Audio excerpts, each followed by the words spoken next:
Welcome to my Coursera course, An Introduction to Operations Management. This is a 4-week-long course, and today is the first session. What I thought we would do in this first session is, instead of me bombarding you with the logistics for this course, including the homework assignments, the format of the course, the exam, the course book, and all these other good things, we just get started. I promise I'll make up for the logistics later on. So, what is operations management about? The purpose of this first session is to think a little bit about what operations management does and how it relates to the business strategy of a firm. This will also help us think about what type of goals management might set for an operation, and that in turn guides what performance measures that we're going to track. So let's get started. Let's start with two very specific examples. It's soon lunchtime, and so consumers are thinking about where should we go for lunch today. So we have our consumer here who is heading to a restaurant.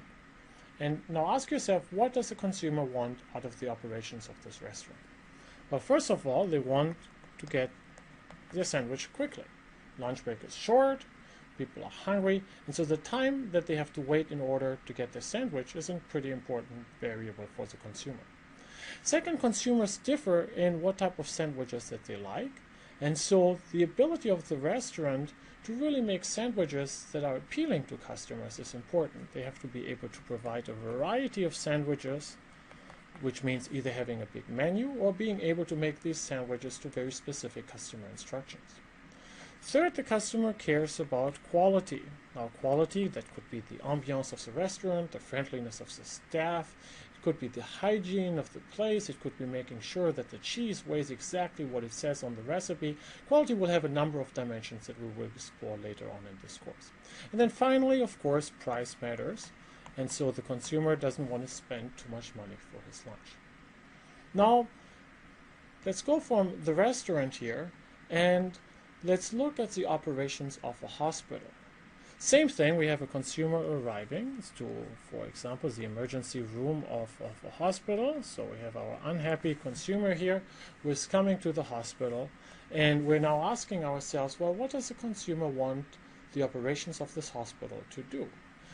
Again, time is critical. Wait times in emergency rooms in this country can often take as long as 5 hours, and so the person wants to be seen quickly. They want to make sure that they get the care that is right for them instead of the care that is right for the person in the bed next to them.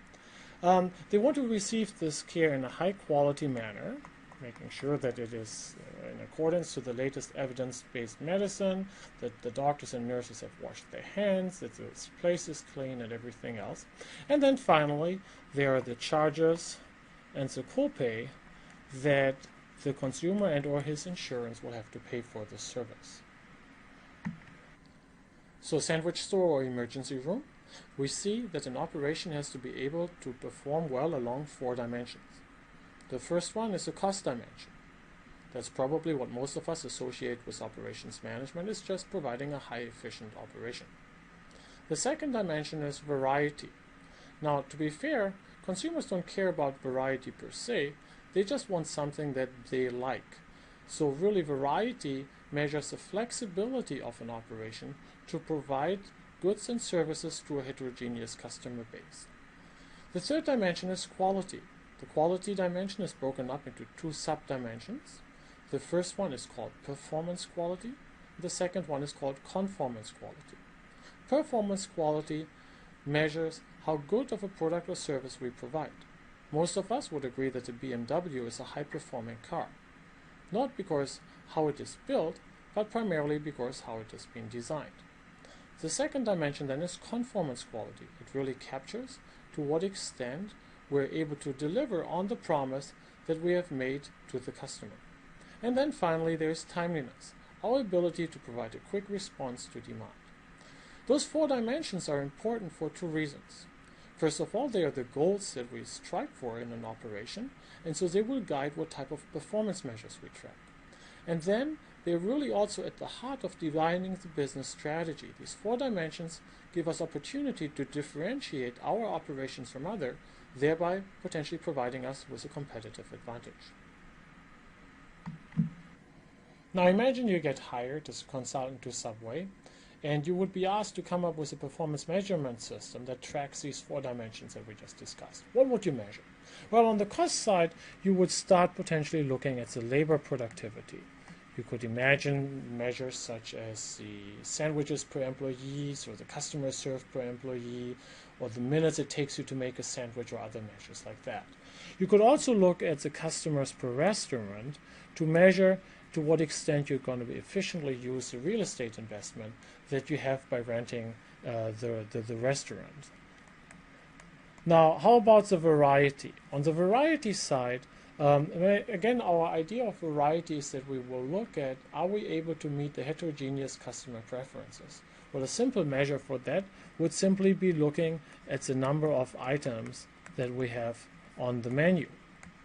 Beyond that, if we are making the sandwiches to order, we could imagine looking at the percentage of customer requests that we're able to fill. So customers come in, they want extra lettuce, extra tomato, and the percentage of customer requests that we meet would be another good measure of variety. How about quality? Remember, on the quality side, we had the 2 dimensions, conformance quality and performance quality.